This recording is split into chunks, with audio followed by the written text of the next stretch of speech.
Faz a abertura. Pode ser? Então vamos lá. Vamos nos concentrando, vamos nos colocando à disposição do alto, pedindo a todos os nossos amigos espirituais, aos mentores da Casa Lucas, que possam nos apoiar, nos intuir, para que a gente tenha o melhor aprendizado e sempre agradecendo a oportunidade de estarmos todos juntos aqui, nesse momento sublime de aprendizado, de entendimento, para que possamos superar todos esses nossos erros passados e possamos suprimir isso, deixando que as bênçãos do alto possam nos elevar e que possamos entender que todo esse universo trabalha e conspira a nosso favor. Pai nosso que estais no céu, santificado seja o vosso nome, venha a nós o vosso reino, seja feita a vossa vontade, assim na terra como no céu.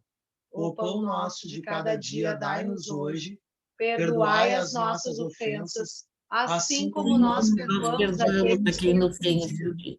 E não nos deixeis cair em tentação, mas livrai-nos de todo mal. Que assim seja, meu Pai. Pessoal, Bom, então... tem o microfone que está aberto aí, tá? Vamos aproveitar antes de começar, aí a gente já... Está tudo fechado agora aqui. Tá, beleza. Valeu. Então, pessoal, nós vamos dar reinício, então, ao estudo que a gente começou a semana passada, né, dessa obra Eu Voltei, que é do irmão Jacob, mas aí a gente, até a semana passada, colocou uma série de situações que não constam do livro, mas a gente sabe do contexto, por informações do plano espiritual e do próprio Chico Xavier e de todos aqueles que conviveram com o Chico Xavier e ouviam dele as situações que ligam a autoria mediúnica dele com esse espírito e em relação também ao plano espiritual. O irmão Jacob era o empresário Frederico Figner, né, que não era brasileiro, ele era até naturalizado brasileiro, ele nasceu no final do século XIX na Europa, lá seria hoje perto da Tchecoslováquia, República Tcheca, lá naquela época era a Germânia, né, antes da Primeira Guerra. Ele se envolveu, ele começou a visitar o Brasil e ele já naquele tempo que ele visitou o Brasil no início do século passado, ele tinha muita admiração pelo Thomas Edison, né? E essa admiração dele era muito estreita e ele até depois passou a ter contatos com o próprio Thomas Edison, né? Grande inventor, né? Dessa luz incandescente, dos gramofones, de toda aquele avanço tecnológico. Olha, se tem uma figura contemporânea que a gente pode dizer que foi seu grau de importância no campo científico das descobertas foi Thomas Edison, né? Devemos a ele hoje a própria luz elétrica.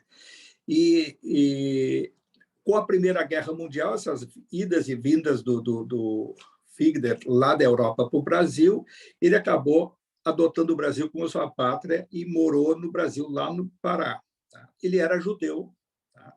E nessa fase dele, na primeira infância, uma filha dele faleceu, uma filha chamada Marta, que a gente vai entender depois quem é a Marta. E essa Marta desencarnou, ele judeu, teve aquela...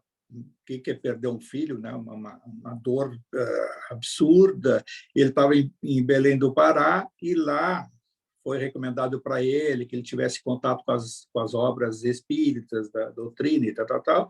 E lá ele acaba num centro mediúnico e que a médium lá tinha capacidade de doar fluido cósmico, quer dizer, o ectoplasma, para materialização espiritual, seja de espíritos, seja de objetos, né? Que se sabe que é um fenômeno mediúnico de efeitos físicos. E a filha dele se materializou e teve uma conversa com ele, materializada por alguns minutos, nesse centro, e ele, como um judeu, mas com a dor da perda da filha, diante daquele fato, transforma a sua vida. Ele passa, a partir desse momento, a não só a ler, a estudar profundamente os livros da doutrina.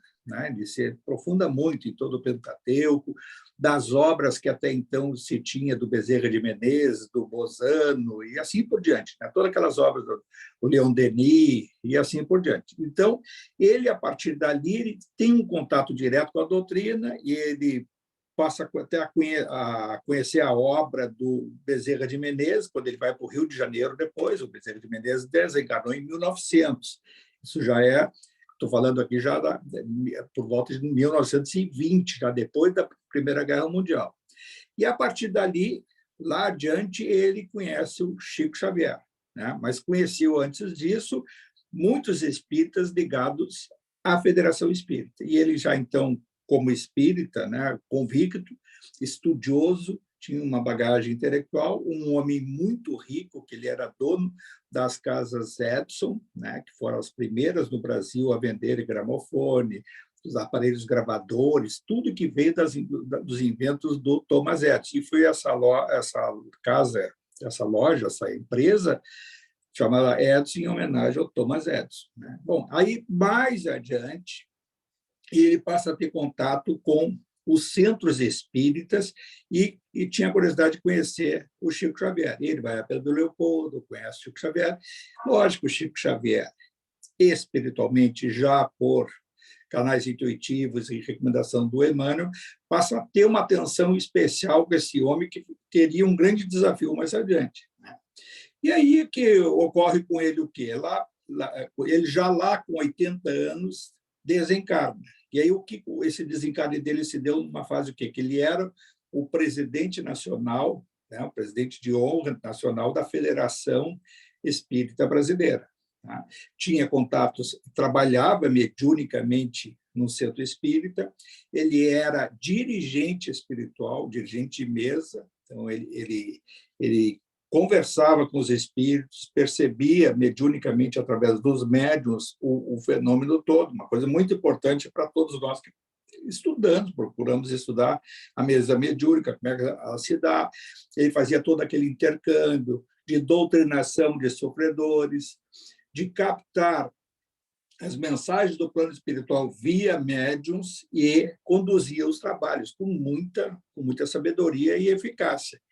Mas ele vai se dar conta, a gente vai estudar e vai ver depois, muitas das coisas ele acabava de fazer mecanicamente, né? Embora com muita bondade, com isso, com aquilo, e que serve também já, porque se a gente vai estudar como estudamos as obras doutrinárias, a gente sempre tem que buscar sobre o foco nosso de procurar inserir o nosso cotidiano, a nossa atividade, a nossa compreensão da doutrina espírita em relação ao que a gente está estudando. Então, vale para nós o quanto que, quem sabe lá, quando a gente pratica uma caridade, quando a gente pratica o próprio ato de buscar o estudo, num momento como esse, uma nossa atividade num centro mediúnico, para não ficar tão mecânica, porque depois a gente vai se defrontar com o mundo lá, esse mundo mais amplo, mais real aos nossos olhos da antena psíquica e espiritual, vai perceber o quanto que era importante, que a noção que a gente tinha dos fatos não são tão assim que se dão na nossa compreensão futura, né? É o que ele vai se defrontar. Então, o que aconteceu com ele? Ele, depois que desencarne, vai ter pormenores do momento do desencarne dele, passa essa mensagem toda que ele passou a chamar de voltei, ele que escolheu o nome, e ele queria se identificar com o Frederico, o irmão Frederico Figner, né? E aí o Emmanuel disse assim, olha, vamos tentar ver como é que vai ser o contato com a tua família. E aí as filhas, que ele havia doado 2/3 da sua herança para o Chico Xavier, e o Chico Xavier resistiu muito em receber esse dinheiro. Levou um bom tempo de aderir, até foi uma insistência do processo de inventário dele, e ele recebeu, naquela época, chamada obrigações de guerra, seria hoje esses títulos assim de tesouro direto, ou coisas do mesmo ramo. E a doação que a família fez para ele, até por determinação do testamento, o Chico não pegou um centavo e doou tudo para a Federação Espírita, que a Federação, a partir de então, constituiu, fundou o maior parque gráfico da América do Sul. Durante longos anos, a Federação Espírita Brasileira tinha uma editora capaz de publicar milhares de livros, né, com uma velocidade imensa, mais avançado da época. Durante 30, 40 anos ficou assim com um parque gráfico muito avançado, só foi substituído, dizem que por volta de 2010, por aí faz pouco tempo, né, que aí com o advento aí da era digital e assim por diante. Bom, ele então passa a obra para o Chico Xavier, tá, com os detalhes que a gente vai ver até no livro, e as filhas passam a não aceitar que ele use o nome Frederico Figner, porque não acreditaram que a mensagem pudesse ser dele. E aí vem para nós, só para finalizar essa questão. Elas não acreditaram porque tudo que elas viram ele fazer em relação, em prol da doutrina, da caridade, não poderia traduzir em um determinado até sofrimento ou um descompasso entre o que elas achavam que o mundo queria, quer dizer, entre aspas, o céu que ele esperava do outro lado, não foi bem assim. Ele até foi bem recebido, teve determinados desafios, né, conflitos a serem enfrentados, mas as filhas achavam, da mesma forma que ele chegou no plano espiritual, de que não poderia ser dele exatamente porque ali traduzia um processo até de um espírito que seria até inferior. E ele mesmo, quando chega do outro lado, ele achava que um patamar de Bezerra de Menezes, Emmanuel e outros seria um patamar aceitável para ele. Ele vai ver com o tempo, e, embora seja recebido por entidades venerandas, ele se defronta com uma realidade um pouco diferente. Então,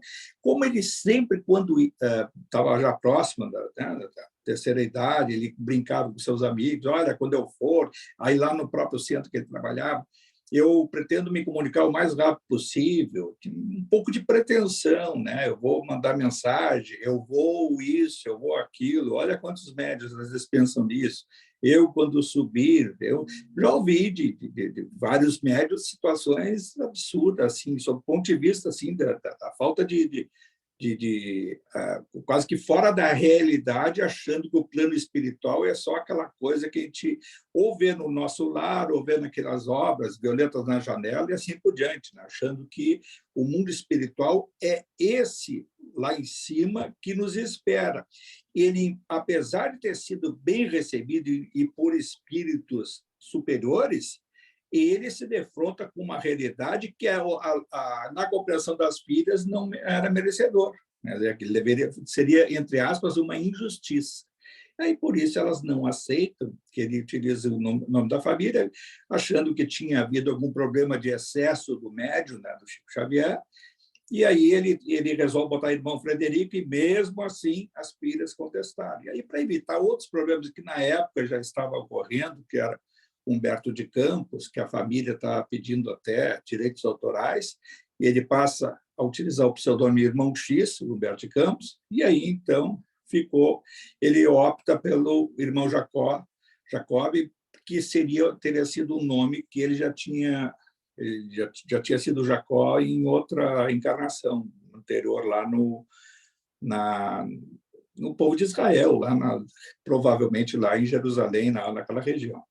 Então, é isso, pessoal. Vamos tentar fazer essa leitura e vamos vendo aí cada aspecto que a gente possa incrementar com coisas do nosso cotidiano e da nossa atividade como estudiosos, ou procuramos estudar a doutrina espírita. Vamos lá, Flávia. Vamos lá, então, pessoal. Estamos nesse novo livro, voltei, ainda no capítulo 1, e é o segundo subtítulo do capítulo 1. Ponderações necessárias. Retomando a mim mesmo, após desvencilhar-me do corpo grosseiro, a preocupação de voltar ao reino dos amigos era o meu anseio de cada minuto. Habituara-me na existência última, fértil de trabalho intensamente vivido, a concretizar os menores desejos e nos referindo à luta exterior. O homem prático que se mantém no corpo terrestre por mais de 50 anos acostuma-se a ser invariavelmente obedecido. Isso cria enormes prejuízos para ele, por enclausurar-se instintivamente em roda viciosa de preconceitos nocivos que se lhe cristalizam vagarosamente na organização mental. Os melindres passam a torturá-lo. A conveniência é interpretada por desrespeito, a prudência por ingratidão. Quase me considerei ofendido quando os benfeitores espirituais me cortaram a probabilidade do retorno apressado. Afinal, pensava de mim para comigo, o que pretendia não era de maneira nenhuma a admiração alheia, nem intencionava aproveitar o ensejo para a propaganda de meu nome. Interessava-me, sim, a prova da sobrevivência. Para tanto, se me fosse possível, tocaria um clarim mais alto que uma sirene festiva. Amigos delicados, porém, fizeram-me saber que o ruído, no âmbito da espiritualidade, é tão prejudicial quanto o barulho intempestivo na via pública. E depois de ouvir longa série de ponderações, a me rearticular os propósitos desordenados, entendi, graças a Deus, que minhas investidas se filiavam à pura ingenuidade. Primeiras visitas. As primeiras visitas que efetuei, junto aos núcleos doutrinários, verificavam-se justamente no Rio. Minha atual situação, contudo, era muitíssimo diferente. Quando no corpo, identificava somente reduzida região de trabalho. Acompanhado de amigos que me conduziam solícitos, reparava agora o mundo novo, de aspecto intraduzível. As casas espiritistas, em função de estudo e socorro, eram verdadeiras colmeias de entidades desencarnadas. Algumas em serviço de benemerência evangélica, outras, em número imenso, viam a cata de alívio e esclarecimento, a lembrar-nos multidões de acidentados às portas dos hospitais de emergência. O volume das obrigações agigantou-se aos meus olhos. Compreendi, então, de quanta abnegação temos necessidade, a fim de perseverarmos no bem até o fim da luta, segundo os ensinamentos de Jesus. Minha primeira impressão foi negativa. No fundo, cheguei a admitir por alguns instantes a incapacidade da colaboração humana ante a imensidão do serviço. Todavia, a palavra de companheiros experientes reergueu-me o bom ânimo. Sementes minúsculas produzem toneladas de grãos que abastecem o mundo. Assim também, os germes da boa vontade improvisam atividades heróicas na edificação humana. Essa conclusão tranquilizou-me e tive a alegria de fazer-me notado em vários centros da doutrina, valendo-me da cooperação de alguns médios que me interpretaram a personalidade. As oportunidades, porém, não me ofereciam recursos ao noticiário mais completo. Comecei a guerrear meu individualismo gritante e, examinando a respeitabilidade dos interesses alheios, não me senti suficientemente encorajado a interferências que redundassem no prejuízo do bem geral. Tentativa e aprendizado. Depois de variadas experiências, vim a Pedro Leopoldo pela primeira vez após a libertação. Como se me afigurou diferente o grupo que eu visitara em agosto de 1937, em companhia do meu prezado Watson. Aí tem uma observaçãozinha dizendo, em agosto de 1937, o autor esteve pessoalmente em Pedro Leopoldo acompanhado de um amigo. A casa humilde estava repleta de gente desencarnada. Os companheiros ao redor da mesa eram poucos. Não excedia de 20 o número de pessoas no recinto. As paredes como que se desmaterializavam, dando lugar a vasto ajuntamento de almas necessitadas que o orientador da casa, com a colaboração de muitos trabalhadores, procurava socorrer com a palavra evangélica. Entrei, ladeando 3 irmãos recebendo abraços acolhedores. Notando os cuidados do dirigente, prevendo as particularidades da reunião, recordei os espíritos controladores a que se referem comumente nossos companheiros da Inglaterra. Estávamos perante equilibrado diretor espiritual. Todas as experiências e realizações da noite permaneciam programadas. Incontáveis fios de substância escura partiam, como riscos móveis, das entidades perturbadas e sofredoras, tentando atingir os componentes da pequena assembleia de encarnados. Mas, sob a supervisão do mentor do grupo, fez-se belo traço de luz. Em torno do quadrado a que vocês se acolhiam, traço esse que atraía as emanações de plumbe à cor, extinguindo-as.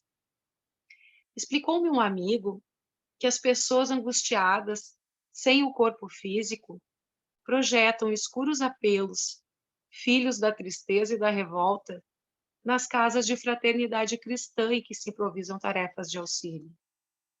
Enquanto vocês oravam e atendiam às solicitações entre os dois mundos, observei que trabalhadores espirituais extraíam de alguns elementos da reunião grande cópia de energias fluídicas, aproveitando-as na materialização de benefícios para os desencarnados em condições dolorosas.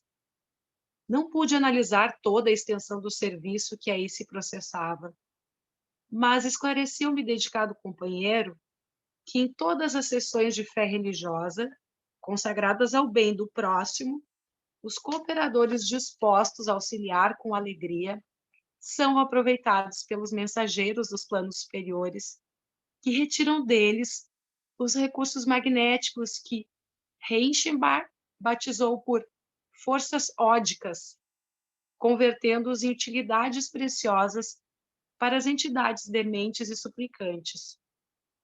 Minha mente, contudo, interessava-se na aproximação com o médium, fixa na ideia de valer-se dele para contato menos ligeiro com o mundo que eu havia deixado. Rompi as conveniências e pedi a colaboração do supervisor da casa, embora o respeito que a presença dele me inspirava. Não me recebeu o pedido com desagrado. Tocou-me os ombros paternalmente e acentuou esquivando-se. Meu bom amigo, é justo esperar um pouco mais. Não temos aqui um serviço de mero registro. Convém ambientar a organização mediúnica. A sintonia espiritual exige trato mais demorado. Lembrei-me então, imperfeito e egoísta que ainda sou, de André Luiz. Ele não fora espiritista. No entanto, começara de pronto o noticiário do outro mundo. O diretor, liberal e compreensivo, mergulhou em mim os olhos penetrantes, como se estivesse a ler as páginas mais íntimas de meu coração, e sem que eu enunciasse o que pensava, acrescentou humilde. Não julgue que André Luiz haja alcançado a iniciação de improviso. Sofreu muito nas esferas purificadoras e frequentou-nos a tarefa durante 700 dias consecutivos, afinando-se com a instrumentalidade. Além disso, o esforço dele é impessoal e reflete a cooperação indireta de muitos benfeitores nossos que respiram em esferas mais elevadas. E passou a explicar-me as dificuldades, indicando os óbices que se antepunham à ligação e relacionando esclarecimentos científicos que não pude guardar de memória. Em seguida, prometeu que me auxiliaria no instante oportuno. Realmente estava desapontado, mas satisfeito. Avizinhara-me dos amigos, incapaz de fazer-me percebido. Entretanto, começava a entender não somente os empecilhos naturais no intercâmbio entre ambas as esferas, mas também a necessidade do desprendimento e da renúncia na obra cristã que o Espiritismo com Jesus está realizando em favor do mundo. Tá, Flávia. Final do primeiro capítulo. Tá. E a gente vê aí que, claro que ele ainda não relata tudo que ele vivenciou lá do outro lado, mas fica para nós já a imagem que dá que muitas e muitas obras a gente já estudou, estuda, né? E vê o que é uma sessão mediúnica. Tá? Quando a gente, alguns até por percepção psíquica, uma determinada evidência lá, percebe o quanto que o cenário espiritual ele é muito maior do que o do mundo dos encarnados. Mas se vê o seguinte, todo trabalho tem um dirigente espiritual e todo trabalho tem que ter um dirigente encarnado. E todo encarnado tem que ter uma determinada sintonia com a disciplina, ou seja, uma combinação, seria, entre aspas, a combinação é o que se faz, por exemplo, não é essa questão de utilizar técnicas, ou como uma delas, a da apometria, é, entre aspas, uma combinação para alcançar um determinado objetivo através da energia mental. Nada mais que isso. Não existe aquela coisa, é essa técnica.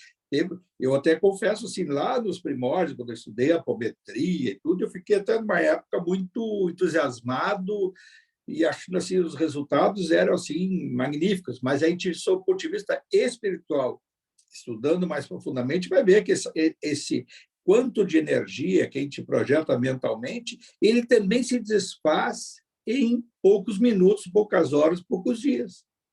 A sintonia mental é que mantém o trabalho espiritual, seja a técnica que for. Então, há alguns que se apegam muito à técnica, por exemplo, a apometria, que se distanciam da forma, quer dizer, dos objetivos, do grande arcabouço que é o Evangelho de Jesus. Né? E aí essas coisas todas, a gente vai aprender o quanto que é importante a sintonia com o bem, o pensamento, e quem pensa no bem pratica o bem, e quem está em sintonia com a ideia benevolente está, e tendo prazer por isso, ele está sintonizado com o amor. Então, é isso que vale num trabalho. E aí ele vai se defrontar, ele faz a visita a um centro mediúnico e vê do outro lado aquilo que ele, como encarnado, nós, como encarnados, percebemos e muitas vezes achamos que não é bem assim. O importante ali, o que ele diz das entrelinhas?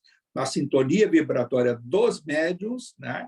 A condução dos trabalhos, o propósito de cada um, e a gente sabe também o que ocorre do plano espiritual. Assim como a gente vê assim, que essa dimensão espiritual ela é mais abrangente do que a do mundo dos encarnados, também, quando há um problema de corrente mediúnica, de sintonia vibratória superior, o próprio plano espiritual se utiliza das energias do ambiente para neutralizar aquela antena, aquela individualidade, ou mais de uma individualidade, em médio encarnado, que vai inconscientemente prejudicar os trabalhos. Por quê? Porque vai ficar sintonizado com aqueles filamentos de espíritos, esses até sofredores, que têm a intenção direta ou inconsciente de prejudicar os trabalhos. Isso, a gente vai ver lá fisicamente, a casa lá na rua, tem o prédio. Lá do lado da rua, o número de espíritos que não conseguiram entrar, os contrariados, aqueles que não admitem estar perdendo a sua presa, que acabou entrando lá, seja encarnado ou desencarnado, ficam, de todas as formas, orientados pelo baixo astral, pelas inteligências malévolas que estão lá circundando lá embaixo e que não precisam estar presente, entre aspas, fisicamente, estar perto do ambiente. Psiquicamente estão em sintonia com seus intermediários, que ficam lá de fora, impulsionando aqueles médios que possam ser férteis ao pensamento malévolo lá de fora. Vê o grau de importância que é uma corrente mediúnica. A importância da higiene mental, a importância de dedicar aquelas horas que vai para o trabalho mediúnico, de estar com um pensamento mais elevado. O conhece-te a ti mesmo, saber que determinadas coisas vão levar a determinadas Pensamentos, quantas vezes a gente já falou sobre isso, né? É o dia que vai aparecer um problema maior, é o dia que alguém vai ser intuído a nos causar um problema em relação a um problema que possa ser adiado, e vai acontecer naquela tarde, vai acontecer um pouquinho antes, e eles sabem como atuar no nosso campo fluídico cerebral, perispírito, corpo espiritual do cérebro, eles sabem onde invocar um feixe de energia que vai provocar um cansaço, uma dor de cabeça, um desânimo, né? E aí aquela vontade de não ir, a vontade de não tocar. Isso acontece de todas as formas, acontece até numa simples leitura. Quantas vezes a gente está procurando ler um livro com o intuito até de aprofundar e chegar ao campo do estudo da leitura, que a gente está tendo da doutrina, pode um espírito nos influir numa coisa, vai sentir fome naquela hora, vai ter um desejo, que vai começar a pensar em outra coisa, está pensando numa terceira coisa e está passando os olhos nas linhas sem perceber o conteúdo. Quer dizer, não é problema da velocidade do estudo, e sim de vivenciar o conteúdo que está expresso por palavras que vão ter que ser decodificadas pelo nosso cérebro. E esses espíritos, eles têm a capacidade de fazer de dar a cada um de nós um momento de distração. E é simples, isso não é muito difícil. Assim como é fácil levar um processo de desdobramento, ou seja, o estado alterado de consciência, que a gente vai ver depois, que ele já enfermo na cama, passa a ter essa dupla vista, que a gente vai ver, então, mais adiante com essa leitura. Tá, Flávio? Vamos tocar aí? Vamos tocar, então. Segundo capítulo, pessoal, à frente da morte. Todos nós que estudamos o Espiritismo, consagrando-lhe as forças do coração, somos comumente assediados pela ideia da morte. Como se opera a desencarnação? Que forças atuam no grande momento? De vez em quando, abordamos a experiência de pessoas respeitáveis e concluímos pela expectativa indagadora. Por minha vez, lera descrições e teses preciosas relativamente ao assunto, inclusive Bozano e André Luiz. Desse último, recolher informações que me sensibilizaram profundamente. Pouco antes de abrigar-me no leito de morte, meditar-lhe as narrativas acerca da desencarnação de alguns companheiros, e perante os sintomas que me assaltavam, não tive qualquer dúvida. Aproximava-se o fim do corpo. Preparativos. Não obstante o valor com que passei a encarar a situação, e apesar do velho hábito de convidar os amigos para o meu enterramento, em observações chistosas dos dias de bom humor, descansei o organismo extenuado, na posição horizontal, mesmo porque me era totalmente impossível agir de outro modo. O irmão Andrade, espírito benemérito dedicado à medicina, com quem tive a alegria de colaborar há alguns anos, recomendara absoluto repouso, e tão insistente se fizera o conselho que fui obrigado a abandonar as últimas atividades doutrinárias. O repouso físico, porém, agravava-me as preocupações mentais. O impedimento das mãos impunha-me verdadeira revolução íntima. No silêncio do quarto, os pensamentos como que se me evadiam do cérebro, postando-se ao meu lado, a argumentarem comigo. Alguns em posição simpática, outros em atitude adversa. Velho Jacob, proclamavam no fundo, você agora deixará as ilusões da carne. Viajará de regresso à realidade. Prepare-se. Que possui na bagagem? Não se esqueça de que a justiça tudo vê, tudo ouve, tudo sabe. Por vezes, interpunha recursos. A consciência compelia-me a retroceder aos problemas nos quais funcionara com desacerto. Todavia, buscava atenuantes às próprias faltas. Alegava incertezas e imperativos da vida. Confesso, no entanto, que as incursões dentro de mim mesmo angustiavam-me o ser. Se a vigília se tornara menos agradável, o sono fizera-se-me doloroso. Não chegava a penetrar a região dos sonhos. Dispondo-me a dormir, supunha ingressar num modo inabitual de ser, em que a verdade se me patenteava com mais clareza. Via-me noutra paisagem, noutro clima, ante conhecidos e desconhecidos, qual se estivera perante enorme multidão de pessoas desejosas de se fazerem compreendidas por mim. De outras ocasiões, minha memória recuava no tempo. Revia situações alegres e tristes, confortadoras e embaraçosas, já muito extintas. Novamente, no corpo exausto, senti extremas dificuldades para reter as imagens e descrevê-las. O cérebro acusava a vida intensa, mas no serviço de comunicação com o exterior, sentia-me esgotado, tal qual um limão espremido. A fé preparava meu espírito ante a grande transição. Todavia, os receios avultavam, as preocupações cresciam sempre. Modificação. O desvanecimento da força física determinava fenômeno singular em minha alma.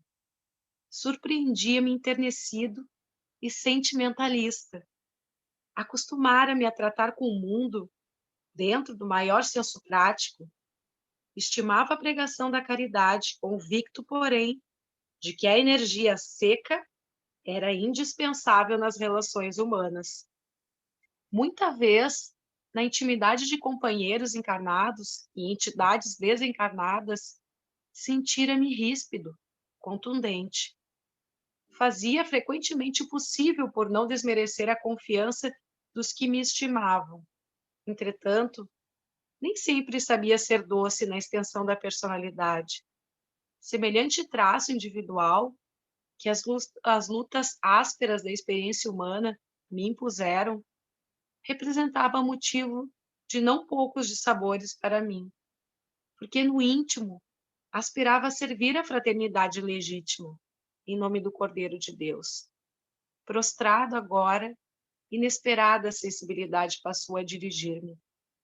A renovação de caminhos obrigava-me a esquecer negócios e interesses terrenos. Não me era mais possível governar o leme do barco material, e esse impositivo, ao que me pareceu, proporcionava-me acesso a mim mesmo. Afetava-me a necessidade de ternura e compreensão, como se naquelas horas estivesse ingressando na idade juvenil. O homem da ativa humana, obrigado a defender-se e preservar o bem dos que lhe eram caros, através de 1000 modos diferentes, estava passando. Quanto a isso, a morte gradual era uma realidade. Redescobria-me, afinal. Não era eu mais que um homem comum, reclamando socorro e carinho. Trazia o coração opresso por aflições indizíveis.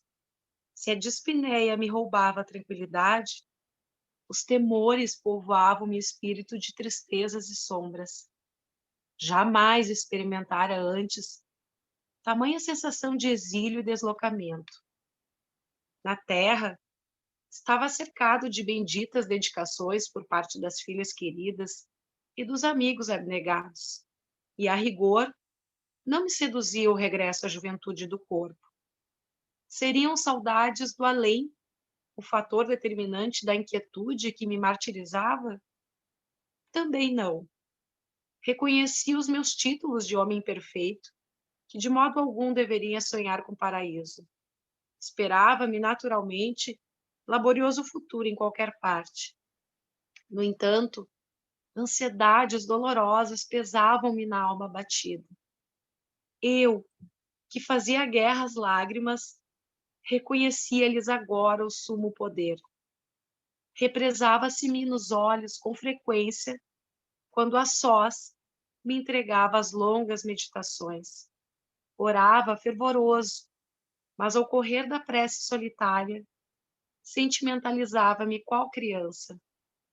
Entrara nas vésperas da total exoneração quanto aos deveres terrestres. Via-me prestes a deixar o ninho planetário que me abrigara por dilatados anos, a que porto demandaria? Vamos fazer só uma consideraçãozinha aqui, tá? Ele está, então, no leito agora dele, doente, né, com falta de ar, ele está percebendo, ele, com a idade já que tinha, médium que era, estudioso da doutrina, percebeu que estava chegando a hora. Tá? E aí, olha o quanto que qual é a mensagem que serve para nós, o quanto que é importante esses momentos que a gente acha assim, fulano está sofrendo, bom é partir logo. Pessoas dizem assim, bom é partir de um minuto para outro. Acho que não, né? Do ponto de vista do que se vê do plano espiritual de pessoas que partem de um minuto para outro, não é tão confortável como esses momentos que a pessoa pode até ter a condição de se auto-perdoar por falhas cometidas, meditar sobre equívocos, sobre a importância ou energia que deu mais a coisas materiais, mais em ter e não de ser, né? De ser como espírito, que é isso que vai carregar para o outro lado. Faz uma série de comparações sobre os períodos da sua própria encarnação que são muito importantes lá para o outro lado. Ele teve essa graça aí de perceber, há algum tempo, não fica claro quanto tempo ele ficou ali em processo paliativo, esse de acolhimento, a gente diz assim, a pessoa não sentir dor, é importante, muito importante. Hoje em dia você tem todos os recursos para a pessoa não sentir dor, mas aquele momento que vai ficando ali, que vai se desprendendo lenta e gradualmente, é muito melhor chegar lá do outro lado já com o falecimento do corpo material e o corpo espiritual chegar lá do outro lado já em condições de se defrontar com essa dupla vista que passa a ter, porque a gente vê assim, muitas pessoas, mesmo em UTIs, mesmo convalescendo em doenças degenerativas, que começam a ter visões psíquicas. Falam que aqui teve um médico, teve uma enfermeira, teve o tal parente, o familiar, um desencarnado, como também a gente pode ver também o lado negativo. Quantas pessoas, eu já acompanhei muitas pessoas no momento do desencarne e já vi muitas coisas, tá? Eu vi pessoas desesperadas, que a força da oração do terceiro, que a gente pode orar para a pessoa e realmente tem um determinado melhora a situação, tem o seu valor. Agora, o próprio espírito em processo de desencarne, ele em desespero, em medo e culpa, porque ele passa a se defrontar com o mundo paralelo de algozes, de cobradores, e muitos se refugiam no próprio corpo e não conseguem fazer o seu próprio desligamento, que aí vai se falar, porque é importante o sepultamento, tem a oração, tem um problema do velório, e assim, na hora do adeus, vai pegar a obra lá do Luiz Sérgio, né? Na hora do adeus, que tem vários casos, acho que ali praticamente todos os casos de desencarne que são relatados, como é que se defronta do outro lado, né? Desde o acidentado, aquele infarto agudo, a degenerativa, aquele que foi baleado, aquele que morreu nos últimos minutos da própria falência absoluta dos seus órgãos vitais, né,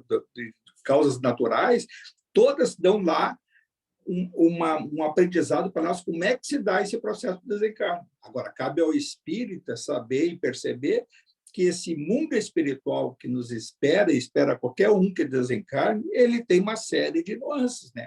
Agora, é uma coisa absolutamente certa. Aquele que vibra no bem e que, mesmo cometendo pela sua imperfeição, cada um de nós é muito imperfeito, comete os seus erros e consegue fazer esse balanço da própria vida, e no momento de fraqueza, no momento que qualquer situação que a gente está sentindo aquele temor, orar, se dirigir ao alto fervorosamente, ou seja, de forma determinada, e o alívio ele é quase que instantâneo. E isso que a gente aprende nessa passagem que ele vai agora, eu acho que seguir mais um pouco aí, vamos tentar ler mais um pouquinho. Oi.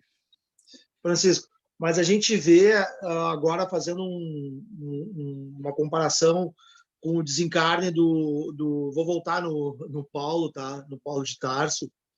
e com toda a preparação que ele teve, com tudo que ele sabia já, com antecipação, né, que seria o fim dele, enfim, me parece que nesse momento derradeiro, por mais fé e por mais que a gente acredite, ele nos mostra, né, ele esse o momento, por mais que eu tenha uma vida, né, não eu, mas assim, por mais que tenha sido um Chico Xavier, um Paulo de Tarso, espíritos sublimes assim que tenham, mas parece que esse é o momento assim da real verdade, né?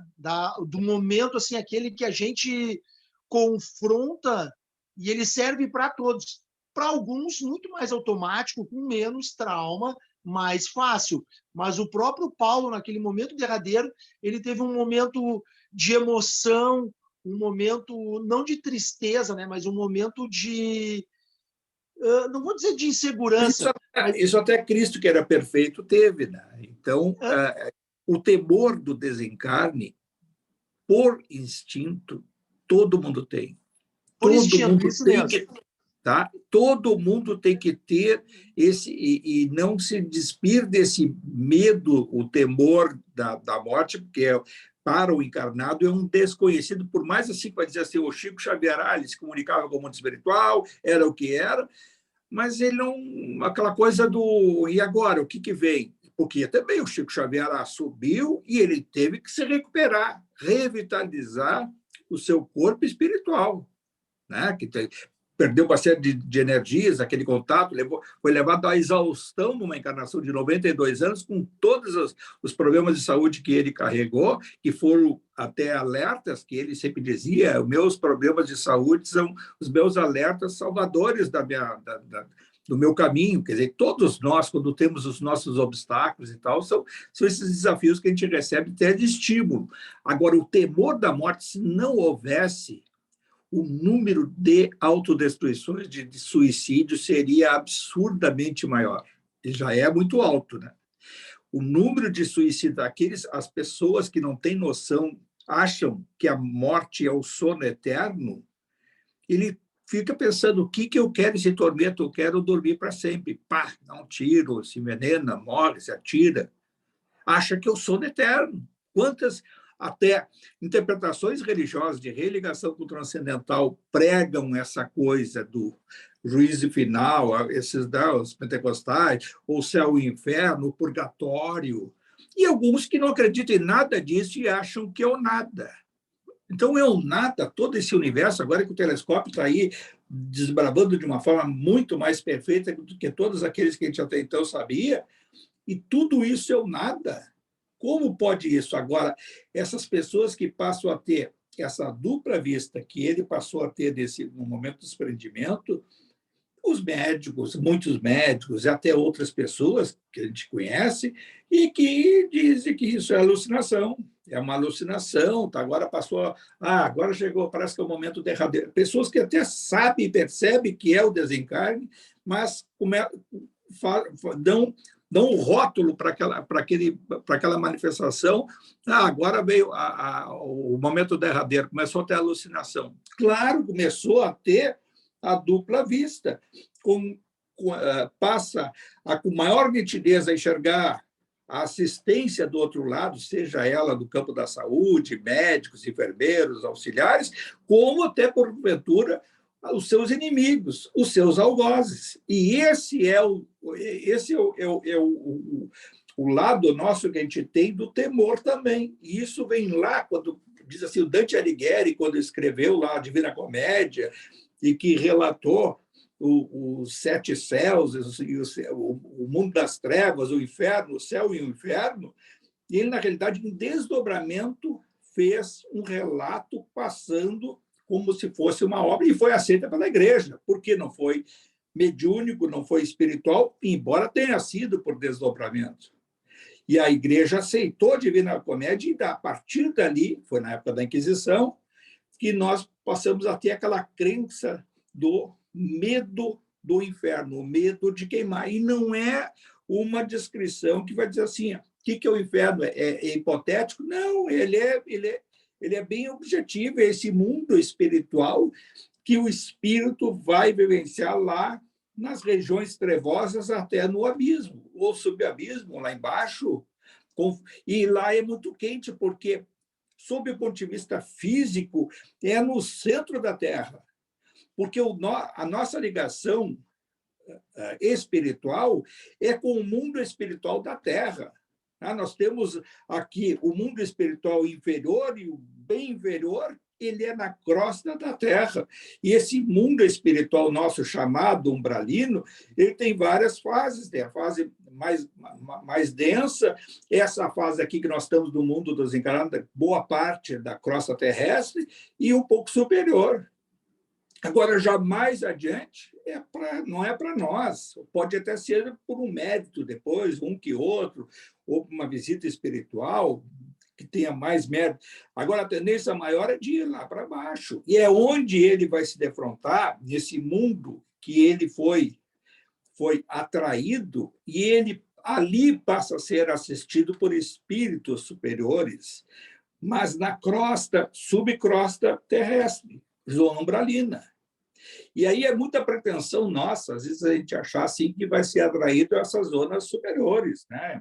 E não é isso para dar medo, ao contrário, não sei, estimular com isso. Olha a bondade que ele tinha boa intenção, e foi recebido um Bezerra de Menezes, mas teve de se adaptar a algumas situações. Não vai chegar no centro espírita e aí cutucou lá o dirigente espiritual para influir para o dirigente encarnado. Eu quero me comunicar, eu quero passar a minha primeira aí. É essa tentativa que ele teve, isso que ele percebeu. E aí, claro, que depois ele faz preâmbulo de tudo isso, e agora vai contar o desprendimento dele, como é que se deu todo esse processo de ele se defrontar do outro lado e pensar em fazer todo aquele reexame aqui e lá do outro lado também. E aí ele vai aprender coisas. E serve também para nós, quando a gente estuda isso, de dizer assim, como é que eu posso fazer, cada um de nós pode fazer para aproveitar melhor essa oportunidade. Então, a gente vai ver ali que depois, em um determinado momento, o Bezerra leva ele lá para o mar, a energia do mar. A energia do mar está num plano espiritual, está aqui no mundo dos encarnados. A energia do mato, a energia da natureza, esses fluidos, né? O processo respiratório, fazer exercício respiratório, aí precisa ir lá para um curso, ou para um não sei o quê de meditação, ou de não sei o quê, para aprender a fazer a respiração. Essa respiração está onde a gente está. A cada segundo a gente está respirando. Aprender a fazer esse exercício de respiração em sintonia com o alto, aprender essas coisas, porque eu não preciso olhar só dessa obra, vai ver quantos outros. Eu estava me lembrando esses dias, uma psicografia do Ayrton Senna, aquela famosa, acho que eu deixei lá na casa muitos anos atrás. O Ayrton Senna, assim, das coisas mais importantes que eu aprendi no plano espiritual foi respirar, foi utilizar a respiração que eu não sabia quando eu era encarnado. Nós não sabemos, muitas vezes, respirar, não sabemos buscar. O que a gente, quando respira, busca o prana, é esse fluido cósmico universal. E quando a gente busca esse prana, esse fluido, pelo exercício respiratório, pelo comando mental, nós temos a capacidade de expandir esse fluido individual, que é isso que a gente faz num momento de oração, é isso que a gente faz coletivamente numa corrente mediúnica, é isso que a gente faz quando quer transmitir um pensamento positivo a alguém, é buscar esse fluido cósmico universal, é o que está lá no Livro dos Espíritos, né? Nos primeiros capítulos, nas primeiras perguntas ali, que fala do fluido cósmico universal, e esse fluido universal que está presente em todo o universo, e que a capacidade da individualidade humana, porque é um pedaço da luz, é um pedaço da perfeição de Deus. Sois Deus, é isso aí. A capacidade mental de aspirar e dirigir essa energia ao objetivo de cada um. Há espíritos que usam, pessoas encarnadas ou desencarnadas, que utilizam esse poder para feixes de energias deletérias. E isso pode ser de forma consciente ou inconsciente. Pessoas negativas, inconscientemente, utilizam esse fluido para o ponto da destruição, né, para energias deletérias, densas, dardos de energia que alcançam o seu objetivo momentâneo. Mas como o universo ele é perfeito, essa energia se desfaz com o tempo, em poucos minutos, poucas horas, pouco tempo, depende da vibração coletiva do ambiente. E isso os espíritos, a gente estudar as obras do André Luiz, vai ver quantos exemplos ele dá, em várias daquelas obras que ele fala, do consciente coletivo, aquela questão da população. Tem uma descrição que ele dá lá no centro de São Paulo. Vamos ver, então, a resultante vibratória dessa população indo e vindo, aquela coisa de trabalhar, outro isso, vai psiquicamente, vamos entrar no campo vibratório de cada um. Olha aqui o problema que aquele ali está enfrentando, olha em sintonia com o outro. Aí, coletivamente, produz uma energia que parece ser uma gosma, uma gelatina esverdeada, amarronzada, que ele descreve. Quer dizer, os espíritos passam e ele diz assim, eu estou impressionado. E isso não é em uma obra só. O plano espiritual descreve essas situações de uma forma até rotineira, em outras situações que a gente vê, assim, a vibração.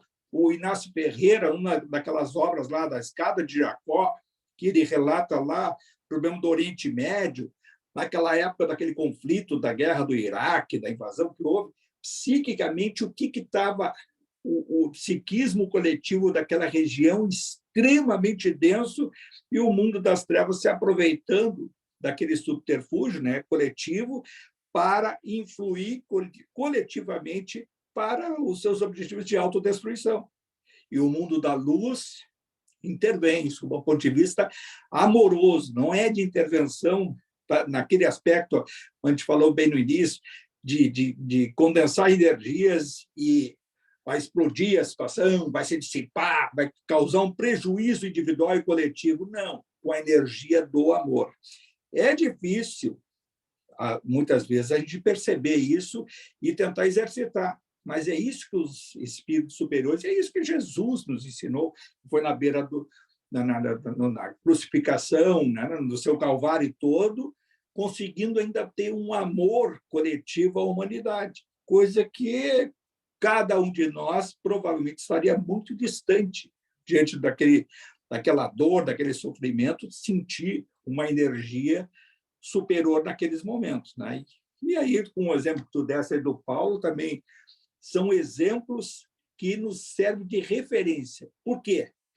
Pela imperfeição deles, ao qual nós nos sintonizamos com a nossa imperfeição, espelhado na perfeição de Jesus, né, e todos os seus ensinamentos do Evangelho, e se comparando com essas situações, gente como a gente. Então, o irmão Jacó, ele é gente como a gente, embora a gente se sinta até inferior, porque ele é um homem olha lá, se vão aí 30 e tantos anos servindo diuturnamente a causa e se doando para a doutrina sob o ponto de vista de querer ajudar as pessoas, mas com uma determinada as suas imperfeições da pretensão. Que aí Francisco, olha só como são as coisas, né? Ele era um dirigente, presidente, enfim, que estudou bastante, participou bastante, e para te ver como são as coisas, ele deu uma referência do André Luiz, né? Que fez todas aquelas menções, mas ele esqueceu de uma coisa muito importante do André Luiz, que o André Luiz passou muito tempo num umbral grosso, né? E outra, ele esqueceu que o André Luiz era um médico, era um cientista em vida, e ele esqueceu que a primeira grande obra do André Luiz, que quando ele foi para o nosso lar, foi pegar a vassoura e varrer lá os consultórios, né? E não foi fazer mensagens, não foi... Então, assim, isso é muito pertinente a todos nós, né? Porque muitas vezes a gente acha que tem um valor muito maior do que realmente tem, né? Ou acha que fez grandes coisas, e ele esqueceu que o André Luiz fez tudo isso. Ele se lembrou das psicografias, das coisas todas, né? Das mensagens, mas ele esqueceu que o André Luiz passou durante muito tempo né, fazendo... Ele até depois vai se dar conta de todas essas coisas. Quando o André Luiz passou 9 anos daquela coisa, o Clarence, a mãe dele, tentava se aproximar e ele não percebia. Por quê? Porque ele estava com aquela dor e se achando também injustiçado. Eu, aquele médico, eu estou aqui com fome, estou aqui com sede, estou aqui nessa escuridão, nesses clamores seria, entre aspas, lá embaixo, quase que um abismo, uma zona trevosa. Levou o tempo necessário a ele se modifica quando ele se lembra lá da mãe dele, aí a presença da mãe dele não foi só uma vez, que ela tentou várias vezes se aproximar, e ele se lembra de orar, que a mãe dele ensinava com 12, 13 anos, vamos orar, Ave Maria e tal, e aí ele começa a orar, e aí é um sentimento profundo, individual e sincero. E é isso que a gente vai agora também ver no próprio irmão Jacob, apesar de ter ficado bem, ele só pode, eu acho que, levantar as mãos para o alto, né, ser recebido logo em seguida por Bezerra de Menezes e outros, o próprio Emmanuel, que estava por trás disso aqui tudo, e ele já se dá conta mais adiante, e é no momento do desprendimento dele que ele encontra a força da oração, e é aí que ele via, e que serve para cada um de nós, que a oração, em qualquer momento de dificuldade ou da gratidão, que ela é fundamental, a agradecer o que temos antes de não ter e ter que estar pedindo. Tá? E quando ela é fervorosa, quando ela é sincera, ela se conecta, ela tem um registro que há um comando espiritual perfeito de atendimento à súplica. Sempre, sempre, e ela é individual ou coletiva, e que bom que seja pelo canal persistente da habitualidade. Tá? Tem que ter o hábito da oração. E essa oração ela não pode ser mecânica, como não pode ser mecânica o ato nosso de ajudar aos outros, de servir, de estar participando de centro mediúnico e assim por diante. E até do próprio estudo.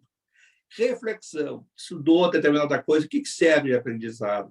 Onde eu posso compartilhar tal conhecimento? Com quem que eu possa ter uma linguagem mais acessível para fazer com que outros possam compreender, não de impor.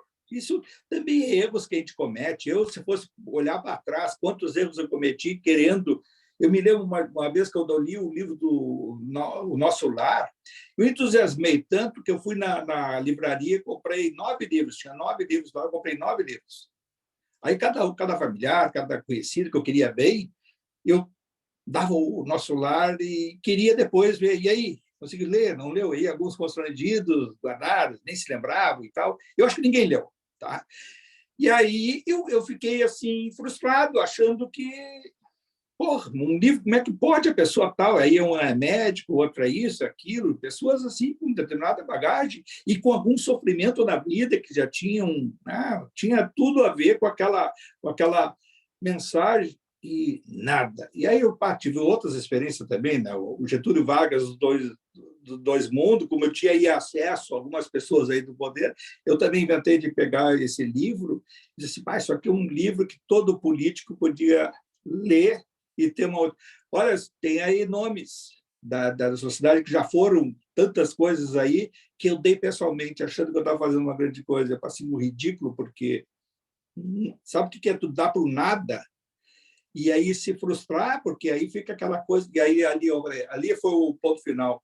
Ali eu aprendi que não adianta, cada um tem seu momento. Assim como eu também tive o meu em várias obras. Eu acho que eu relatei para vocês a obra da vida do Francisco de Assis, eu recebi de presente. Eu só acho que comecei a ler, achei uma coisa assim fora. E eu já estava na doutrina há muito tempo. Não era o meu momento. E eu fui pegar depois de 2 ou 3 anos, e assim foi um livro que eu devorei. E assim sucessivamente, outras obras, essas aí do Emmanuel, da própria coleção do André Luiz, e que aí algumas pessoas que não estão nem preparadas até o processo do próprio português que está ali, né? Uma linguagem rebuscada, uma coisa assim incompreensível para alguns, que cada um tem o seu momento. Claro que tem que ter um pouquinho de esforço, de persistência, senão dá vazão àquilo que a gente falou há pouco, aquele espíritozinho, eita, quem quer que ser português? Tu não entende nada disso aí, vai ler outras coisas. Ah, está passando um filme bom, uma série boa, olha a novela. E aí vai. Ou vai ler Zíbia, né? Tudo bem, cada um tem seu momento. O momento Zíbia tem o momento André Luiz, Emmanuel e assim por diante. Mas, pessoal, é isso. A gente já passou um bom tempo. A gente retoma isso aí a semana que vem e vamos elevar o nosso pensamento, como sempre, nunca pode deixar de ser multiplicar a nossa gratidão ao alto. Agradecer aos nossos bons espíritos, aos nossos amigos espirituais, por todo o estímulo, pela paciência que eles têm conosco, pelas nossas imperfeições, mas sempre trilham esse caminho, nos estimulando a seguir essa trajetória de buscar o aprendizado e concatenar esse aprendizado com o nosso dia a dia. Pai nosso que estais no céu, santificado seja o vosso nome. Venha a nós o vosso reino, seja feita a vossa vontade, assim na terra como no céu. O pão nosso de cada dia que nos dai hoje. Perdoai as nossas ofensas, assim como nós perdoamos a quem nos tem ofendido. E não os deixeis cair em tentações e livrai-nos de todo o mal, Senhor, e que assim seja. Francisco, tu tocou num ponto muito sensível agora. Muito sensível. Tu falou na novela. Tem gente que está obsidiada aqui em casa pela novela.